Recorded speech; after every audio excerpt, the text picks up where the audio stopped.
Bangladesh saat ini bisa gue sebut sebagai negara yang punya banyak banget kelebihan. Kelebihan populasi, kelebihan polusi, kelebihan sampah, dan kelebihan beban ngurusin masyarakat miskin. Oke, mungkin kedengarannya sarkas, tapi nyatanya negara ini emang punya banget PR buat ngurusin kesemrawutan masyarakatnya yang overpopulasi.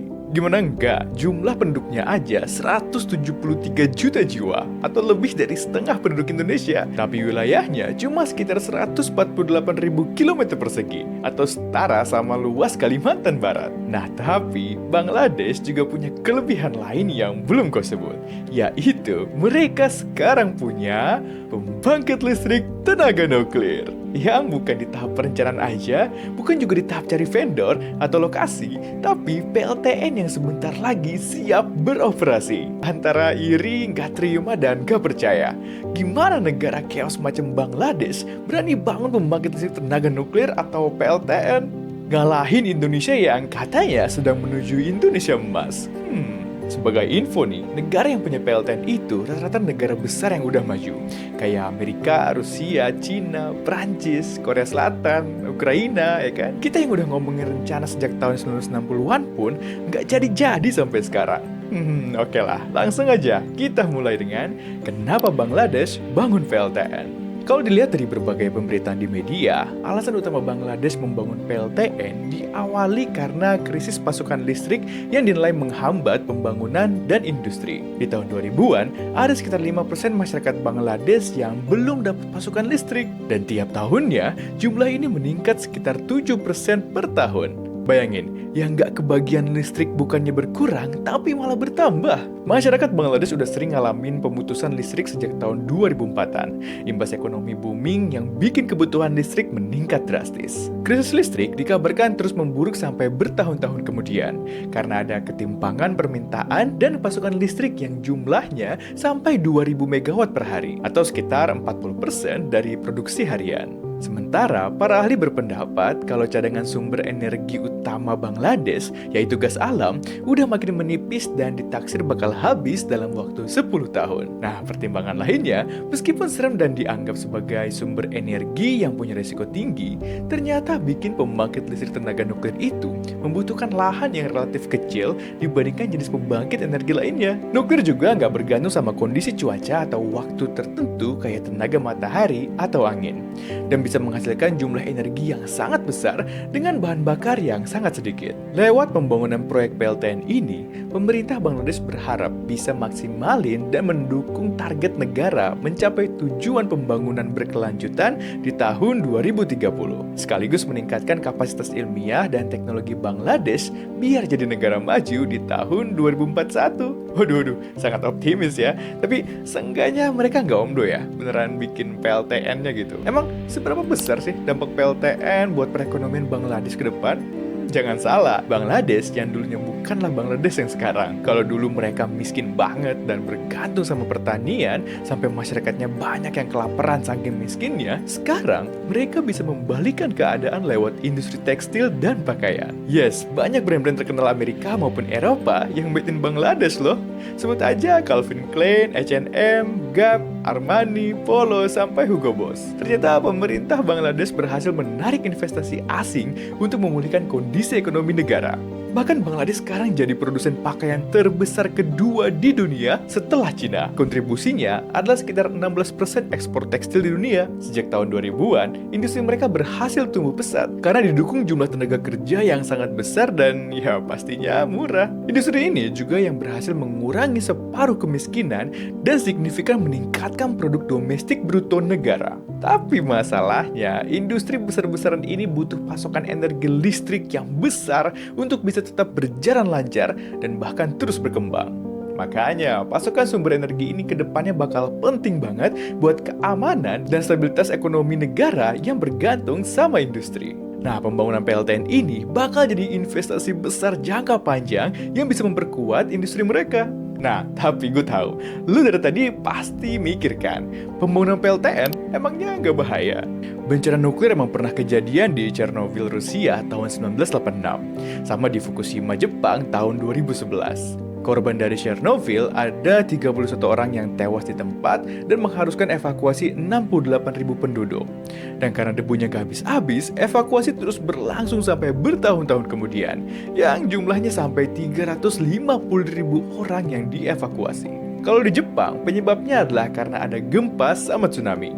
Padahal emang Jepang udah langganan banget ngalamin gempa dan tsunami, dan harusnya bisa dihindari. Karena ternyata kecelakaan PLTN di Fukushima itu tidak hanya karena gempa dan tsunami, tapi juga teknologi dan bangunan yang tua, kurangnya persiapan, dan kelalaian manusia, serta indikasi korupsi. Yes, orang Jepang juga bisa lalai, bahkan indikasi korupsi. Tapi yang Fukushima, gue bahas di video lain kali ya. Nah, makanya dengan kecelakaan-kecelakaan tadi, pembangunan PLTN ini masih pro kontra di mana-mana, termasuk di Indonesia. Tapi kok Bangladesh berani ya? Emang udah siap gitu sama resikonya? Ternyata usulan pembangunan PLTN di Bangladesh ini sebenarnya udah disebut sejak tahun 1961, sebelum Bangladesh merdeka. Tapi karena berbagai pertimbangan, PLTN gak pernah berhasil mencapai kesepakatan untuk dibangun. Karena masalahnya kan gak cuman keamanan, tapi juga politik, ekonomi, termasuk pembiayaan. Makanya proyek ini terus tertunda. Apalagi setelah mendeklarasikan kemerdekaan di tahun 1971, kondisi politik di Bangladesh masih kacau. Kudeta-kudeta berdarah berlangsung bertahun-tahun, korupsi pejabat gak tanggung-tanggung, dan segudang masalah lainnya. Menurut World Bank di tahun 2005, hambatan paling signifikan bagi Bangladesh untuk berkembang adalah buruknya pemerintahan dan lemahnya lembaga masyarakat. Secara geografi, mereka juga kurang diuntungkan karena sebagian besar wilayah Bangladesh berada 12 meter di bawah permukaan laut. Jadi kalau permukaan laut naik 1 meter aja, diperkirakan sekitar 50% wilayah mereka akan banjir. Negara ini juga mengalami krisis politik di tahun 2006 sampai 2008. Krisis politik itu diwarnai dengan pembunuhan Logi Buita, pembentukan pemerintah sementara, intervensi militer, keadaan darurat, korupsi, sampai tuduhan pembunuhan. Nah, baru setelah masa krisis itu, Bangladesh mengalami perubahan ke arah yang lebih baik. Kita balik lagi ke PLTN. Di tahun 2011, akhirnya Bangladesh sepakat sama Rusia untuk membangun PLTN pertama mereka. Dan kesepakatan itu dimulai dengan penandatanganan kerjasama dalam penggunaan energi nuklir untuk tujuan damai. Kenapa pilih kerjasama dengan Rusia? Rusia sejak 2007 punya badan yang bergerak di bidang energi nuklir, namanya Rosatom. Rosatom ini sekarang jadi pemain kunci global dalam pengembangan teknologi nuklir, baik untuk menghasilkan listrik sampai untuk pengobatan. Rosatom jadi pionir yang melakukan ekspor teknologi nuklir, termasuk di Bangladesh. Proyek PLTN Bangladesh adalah sebesar 2.400 MW terbagi dalam 2 tahap yang masing-masing sebesar 1.200 MW. Nilai investasinya adalah sebesar 12,65 miliar dolar Amerika atau sekitar 200 triliun rupiah. Dan itu 90% pembiayaannya juga didapat dari Rusia. Dengan masa pembayaran 28 tahun dan masa tenggang 10 tahun. Dengan biaya sebesar itu, pembangunan PLTN ini jadi investasi terbesar sepanjang sejarah negara Bangladesh. Sebelum dibangun, Bangladesh tentu harus melalui studi kelayakan, survei teknik, dan penilaian dampak lingkungan. Dan barulah di 2017 lalu, PLTN di Ropur akhirnya benar-benar mulai dibangun. Keamanan PLTN Ropur.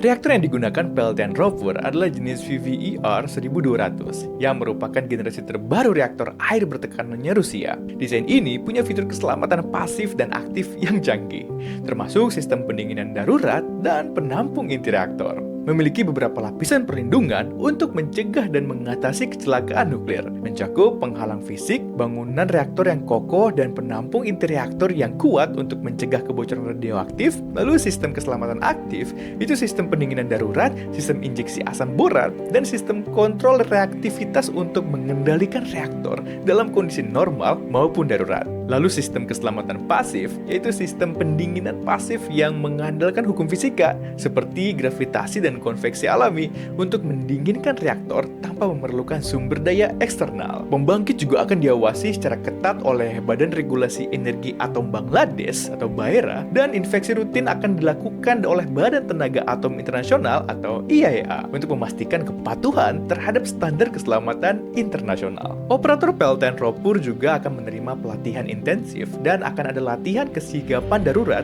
secara berkala untuk menghadapi potensi kecelakaan. Tapi, tidak ada jaminan 100% bahwa PLTN Ropur akan sepenuhnya aman dari kecelakaan. Potensi resiko selalu ada dalam teknologi nuklir.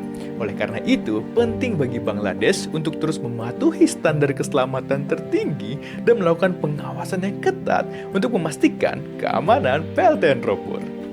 Kelayakan Ropur.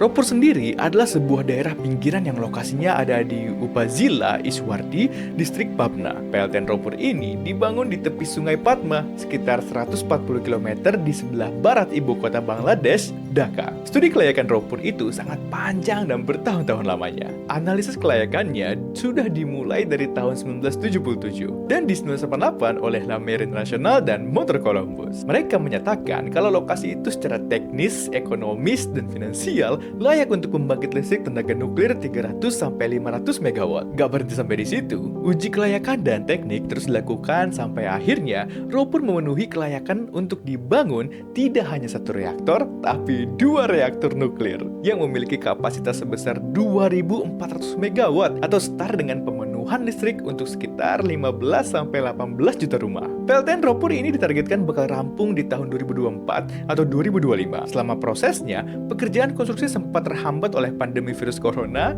perang Rusia-Ukraina, dan keterlambatan pembangunan saluran listrik. Isu korupsi.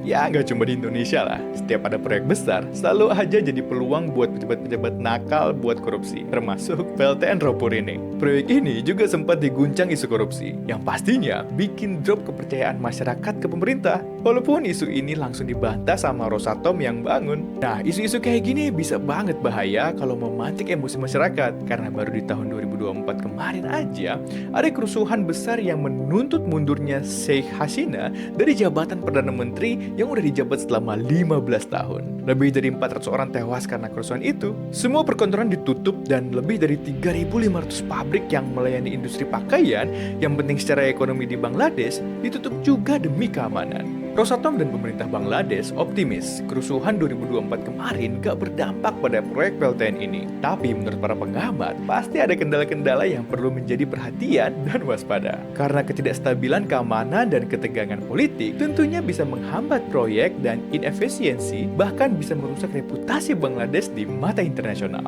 mempengaruhi investasi dan kolaborasi di masa depan pada proyek serupa. Lebih jauh, isu kayak gini juga mempersulit pemerintah Bangladesh dalam menarik investasi, yang ujung-ujungnya ya jadi susah bayar jika krisis politik terus berlanjut. Nah, kalau menurut kalian, apakah Bangladesh bakal berhasil jadi negara maju setelah dibangunnya PLTN ini? Dan kalau di Indonesia dibangun PLTN, kalian setuju gak? Karena presiden kita udah keluar-keluar di mana-mana nih kalau Indonesia akan membangun PLTN. Menurut lo gimana? Nah, kalau ada yang mau dikoreksi atau lo mau tambahin, silahkan tambahin di kolom komen ya. Jangan lupa subscribe dan like kalau lo suka video ini, dan sampai ketemu di video berikutnya.